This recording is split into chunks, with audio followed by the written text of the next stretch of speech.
I was so cooperative myself, I was not in labor. It's like push, stop, push, stop, push. Yeah. There's a time I'll just, if I wanted to know the kind of fever my kid had, I would use my lips. So if I just touch the forehead with my lips, I would know, this is viral. Itaisha too. This is malaria. This is bad. Yeah, so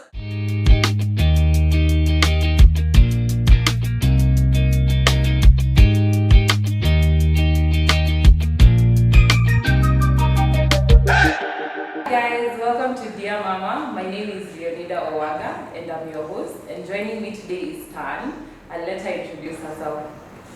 hi guys, Tan.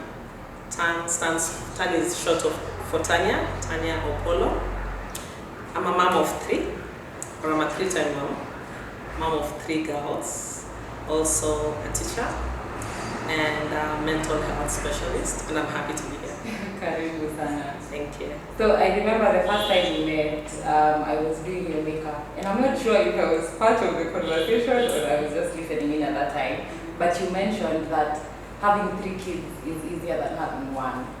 And I have 1 son, and he's a handful, and it's a lot of work. So I can just imagine having 3. It sounds crazy, but somehow you say that having 3 is easier than 1. Like, just how is having 3 easier than 1? So a little backstory. The last time, or the first time we met, which was the last time we met, I was at her studio in Kisumu for a photo shoot, and I had my girls with me. So I was in a conversation with a friend, and of course I happened to mention that having 3 kids is easier than having 1 kid. And maybe that would come from a point of privilege, because I have 3 what I'd call normal kids. So I find that having 1 kid could be a bit complex, because just maneuvering the dynamic between being a parent and being a friend is a bit complex. These things tend to intertwine. So I think I gave that point from the point of discipline. For me, parenting, there's a lot of discipline when it comes to parenting.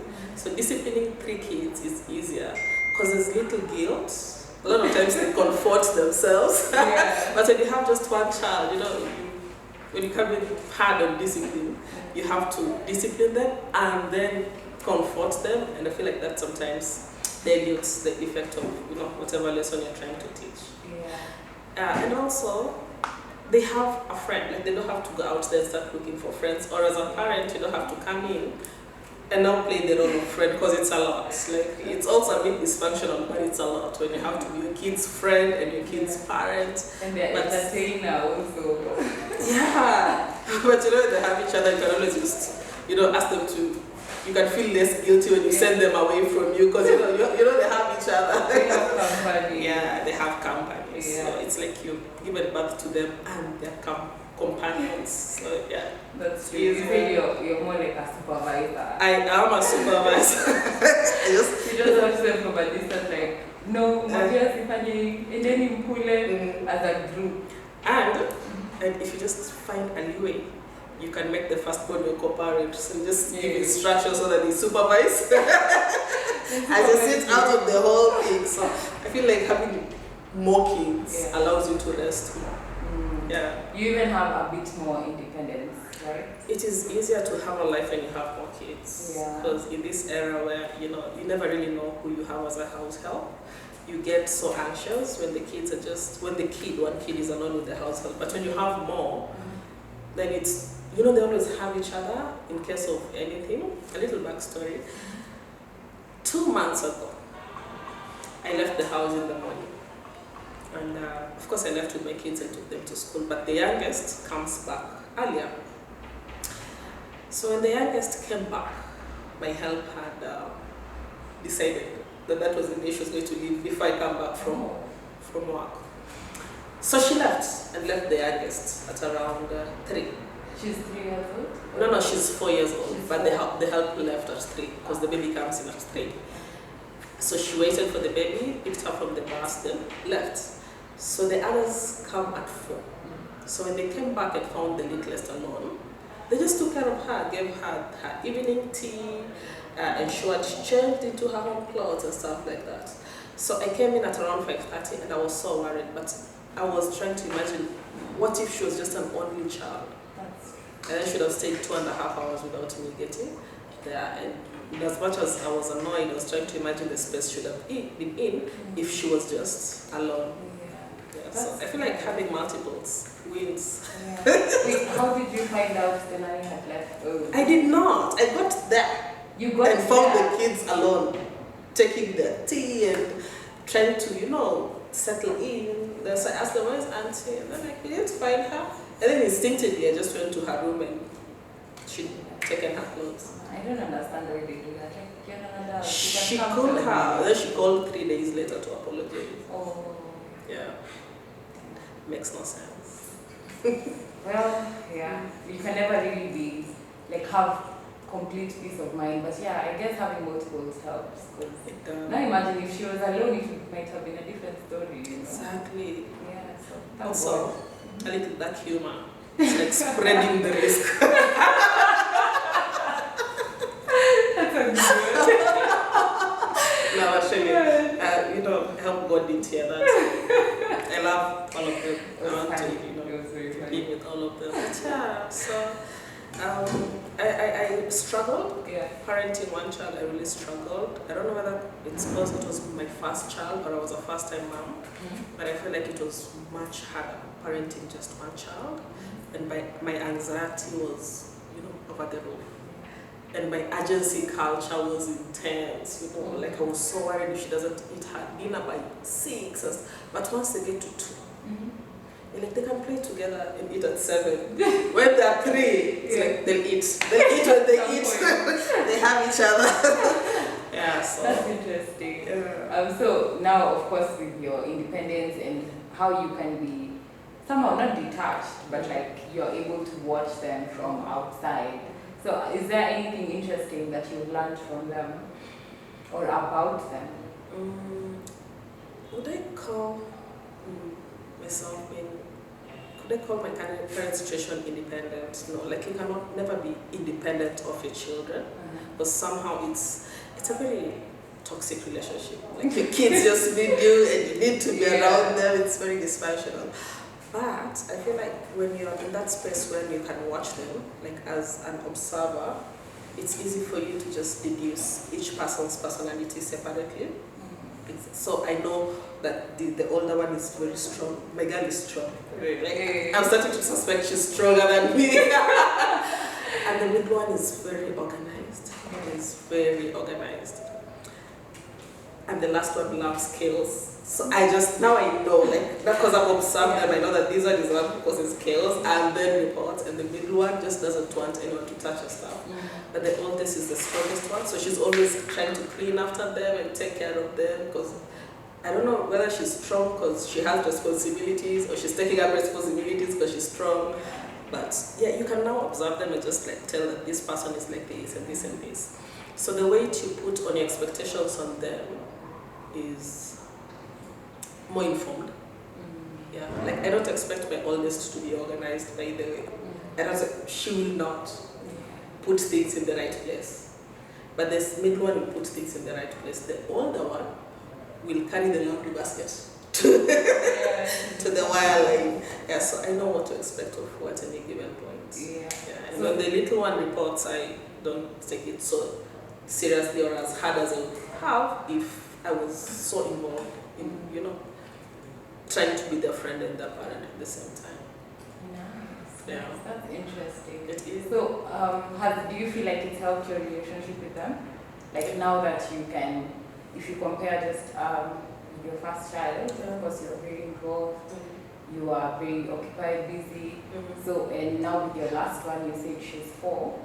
So, has it helped the relationship? So what was the relationship like with your first one and your last one?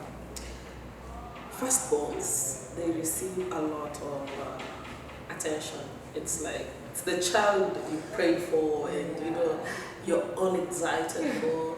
And the second one, there's a bit of excitement. There's still excitement with the second one, but I feel like the third one cancels the excitement about the second one, because now you have a fast that you're excited about, and then you have a little one who's delicate, and then you have someone hanging in there. And then, now you have to be very deliberate and intentional, because if you're not careful, your second child will be forgotten. So you have to be very deliberate and intentional about how you handle each and every person. And if you're not careful, you might also burden your first child with a lot of responsibility. When the last ones know that they're delicate, they don't grow out of being delicate. The older they grow, the more they act delicate, because now they know how to act. Yeah. So you have to be very keen, and you just have to observe and know when to stop treating someone as a baby, when to start treating them as an adult, when to allow them to choose, when to stop them from making choices. Yeah. So, what has helped you find the balance? Because I can imagine. Rest.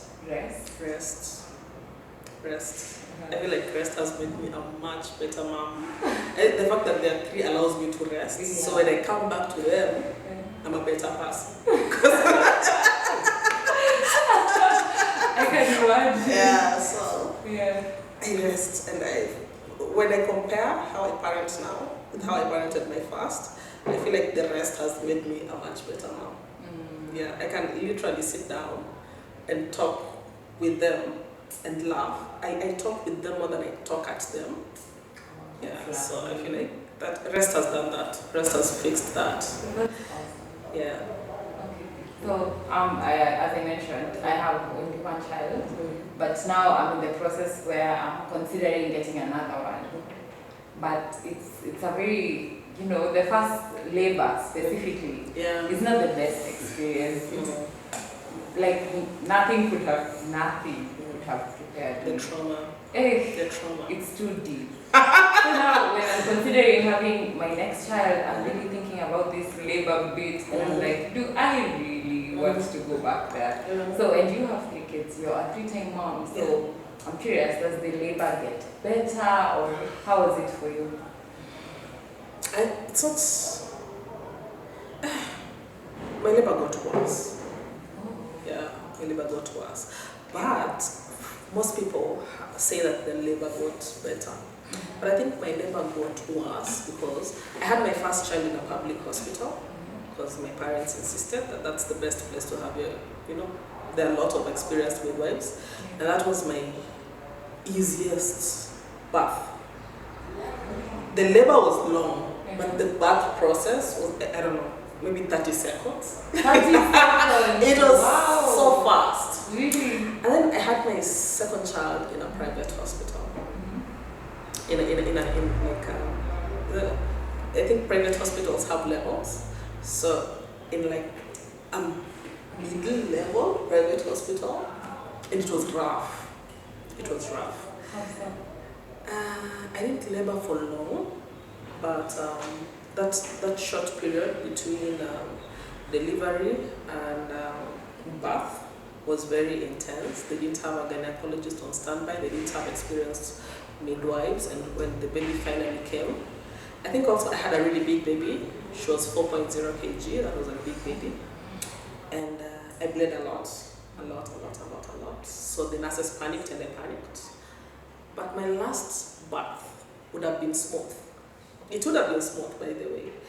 Only that my child had played a lot and ended up, choking herself with the umbilical cord. So the umbilical cord went round twice. So that's not a normal birth. Yeah. You know how that goes, yeah? It's a normal delivery, but it's not a normal birth. So when you labor normally, but when you're going to push out your baby, you can't just push out your baby recklessly. You'll choke them, because the umbilical cord is still on your placenta. Yeah. So this is how the birth went, and I don't even know I'm giving explicit details. So I'm fully dilated. I'm 10 centimeters. I was with very good midwives at a very good private hospital in Kisumu. But my guy now was on standby because we already had an ultrasound. So once the baby crowns, you know what it means to crown? No. When you see the head. Oh. Yeah, Okay. that is what it means to crown. Yeah. You are supposed to wait for instructions. we have a natural impulse to push, but now you have to hold yourself back and wait for instructions. So then you push and stop. I pushed, they undid the umbilical cord, I stopped. Pushed again, they undid the umbilical cord, I stopped. Then I finally pushed my baby out, but I was strong. It was not as traumatic as my second birth. Yeah, and she's a very fine baby, a very fine girl, very tiny girl, but fine girl. You're really strong, because I imagine with that pain, you're telling me to stop. Yeah, and I think at that time we had there were so many incidences of women dying while giving birth. So my only prayer was, me and my baby were living here alive. And the nurses were so shocked because I was so cooperative. I was so cooperative as if I was not in labor. It's like, push, stop, push, stop, push, yeah. The baby is out. So it differs from woman to woman. Most women find the second and third and other babies, the other deliveries to be much easier than the first. You mentioned that for your first time you went to a public hospital, and it was a really good experience. It was. And then you went to a private one and it was not so good. Yes.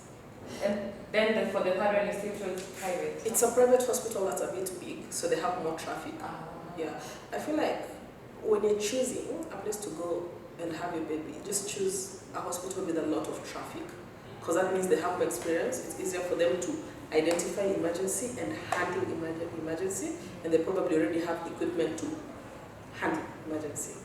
Yeah, but the private hospitals, the two mid-level ones, they are a bit ill-equipped in skill and maybe in equipment.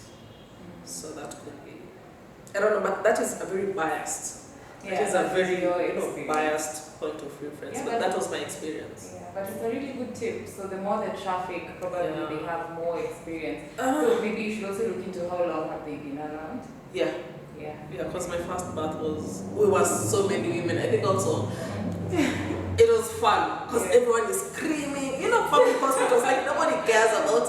People here, everyone is screaming in the mini when you're ready, and then it was so encouraging because you'd see the people you're screaming with get to the labor room and come out with their babies. So like, at least there's an end to this. But in the private hospital, you're just in your own room. Could be slightly depressing. I feel like private hospitals are depressing when it comes to childbirth. Because public hospitals, they don't have the privilege of assigning everybody a room. In fact, kuna time to share bed with another mama. And we were both in labor. Let me tell you, when I'm screaming, she's laughing. And it helped the whole process. Almost like, it's a bit therapeutic. Considering a public one for the second one. No, and once you've gone private, you can't go public. You can only have. That sounds like fun though. No, it is fun. Let me tell you. You don't know the half of it. It's fun. It's fun because I saw women, and women are strong there. Like women are so strong, and women have each other's back by then. So that women can be wild in labor rooms. Like someone will just come out of their bed and start pulling the other bed, and the others have to tell her. Yeah, so it was fun. But the journey, that is just motherhood. Yeah. So you had normal delivery for the time? Yeah. No C-section? No. Right. Unapanga kuna mwingine? No, come down for now. Maybe. Yeah. Maybe. You don't think my in-laws might say this, so let's say maybe. Maybe. What might get out there? Kidogo, there's a meeting. What do you mean? No. Just to be safe, let's say maybe. Let's leave it as maybe. So,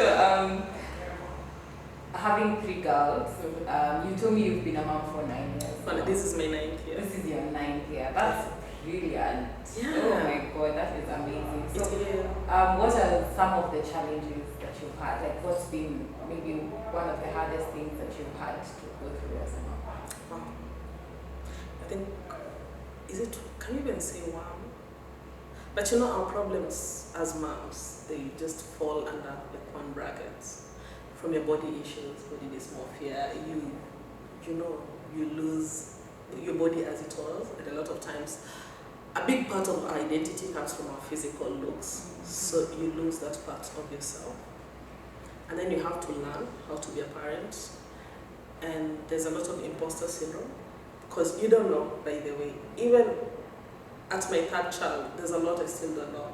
Like, I was potty training my third child, like I was potty training my first child. And I kept asking people, who the answer how many months?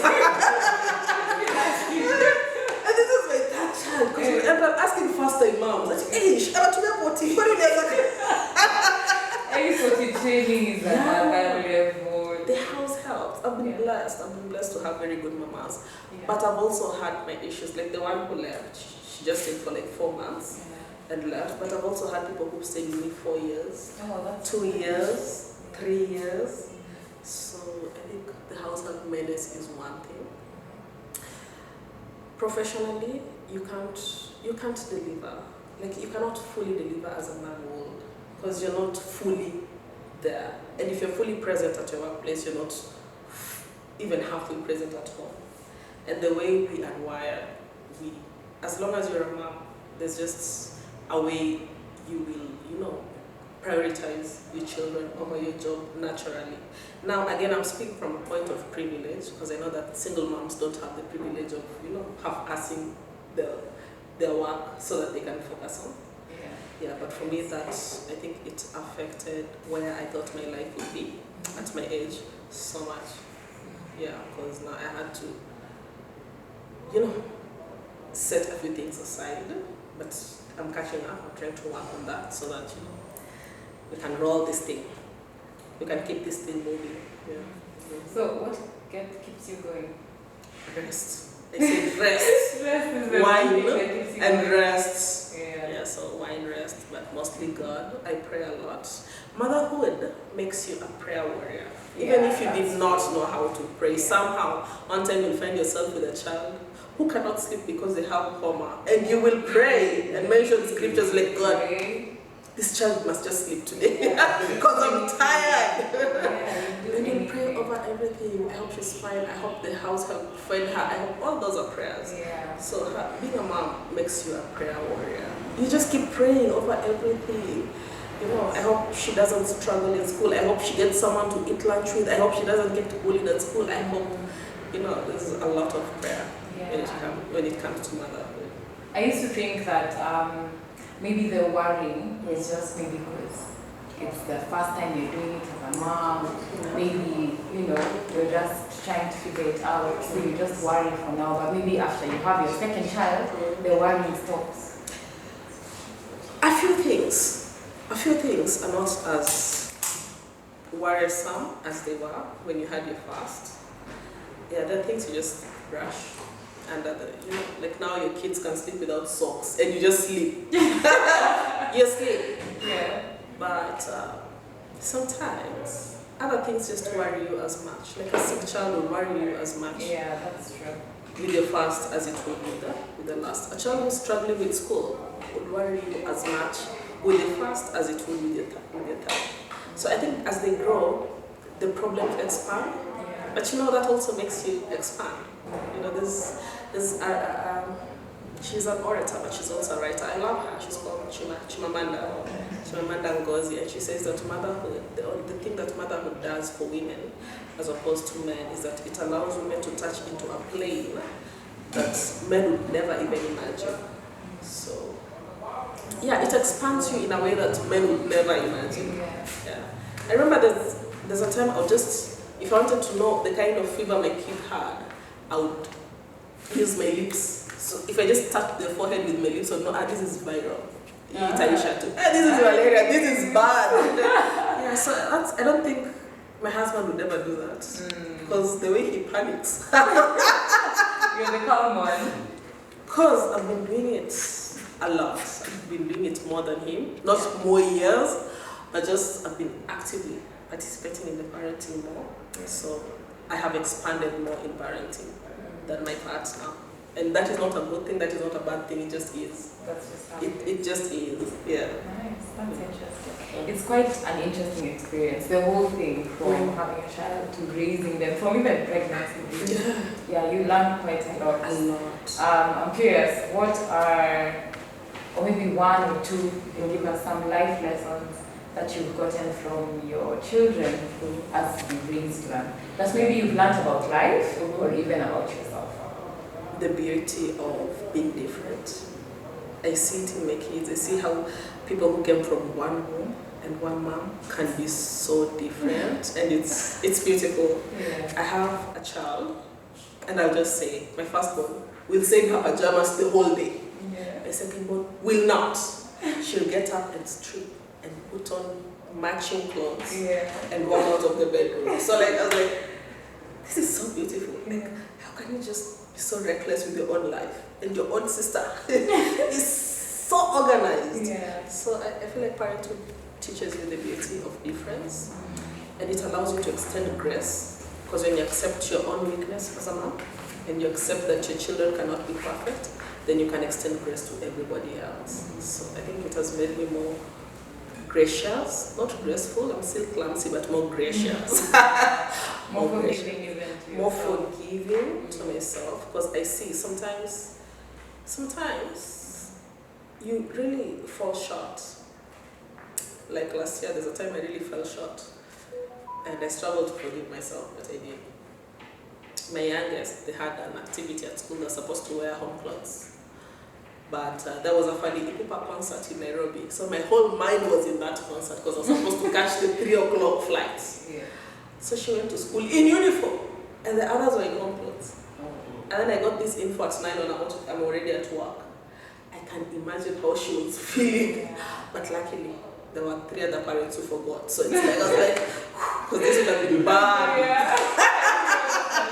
I fell short, that time I fell short. Yeah. And I still went for that concert and had fun, but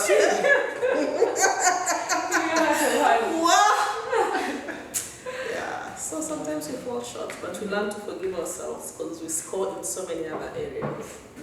Yeah. It's possible that they really teach you about yourself also. Yeah. Like you see some things they do, or maybe even things they say, and you see yourself A there. lot. Yeah. There's a bit of you in every child that you have. Yeah. What is one of the things you've noticed most about your kids that, you know, part of you that you see in your children that that's just me? I feel like my first child is my karma. What do you mean by your karma? Because she just doesn't care about stuff. Yeah. And I was that child. Still as an adult, I feel like my level of caring, if I were to rate me, caring rather, between 0 and 10, I would say 4. Because I have kids. Okay. My child cares the least about stuff. She just loves people. She just wants people to be fine. But at material stuff, she doesn't care. She should give everything away if she would. And I see a lot of the younger me in that, because I would give out my storybooks and the mom would be so mad. Now I'm so mad at her. I would buy her the prettiest stuff. And she comes and pretends like in Potter. But deep down I know. No. This is a child of mine. She gave it out. Yeah, so, That's so nice. yeah, so I see a lot of me in her or her in me. Yeah, okay, awesome. So, maybe what's a habit or a practice that you've introduced in your parenting that you feel has made a very big difference for you? Rest. Just rest. Yes. Parents, moms must rest. Yeah. But if you don't rest, you cannot be a good mom if you don't rest. Yeah, because right now I like that there's so many, there's a conversation, people are starting conversations about the mommy wound. You know, we used to talk about daddy issues, but now people are talking about the mommy wound. But you realize that the mommy wound is caused by moms who don't rest. Just rest. Makes you a better mom. Just rest. That's awesome. Yeah. I was going to ask you if you had a lesson for a Rest. first-time mom. Rest. I figured it's Just rest. So, thank you so much for joining me on this podcast. I had such a good time. blunt lessons. Now I think I'm a bit more confident going into number 2. We'll see. Yeah. When you're ready. Yeah. But just pressed, distressed. Thank you for having me. Awesome. So guys, today we were shooting at Seamless Frames. You can see a very beautiful set behind us. There's this and more. We are at Maps Building in Kisumu, ground floor. Maps Building, ground floor. I know most people don't know Makasebo Road, especially people from Kisumu. Yeah, I'm sure you know Signature. So just the building of Signature, ground floor. We have very affordable rates. We leave a link to our website and our socials down below. Thank you so much for watching this episode. I hope you guys enjoyed. Until next time, bye.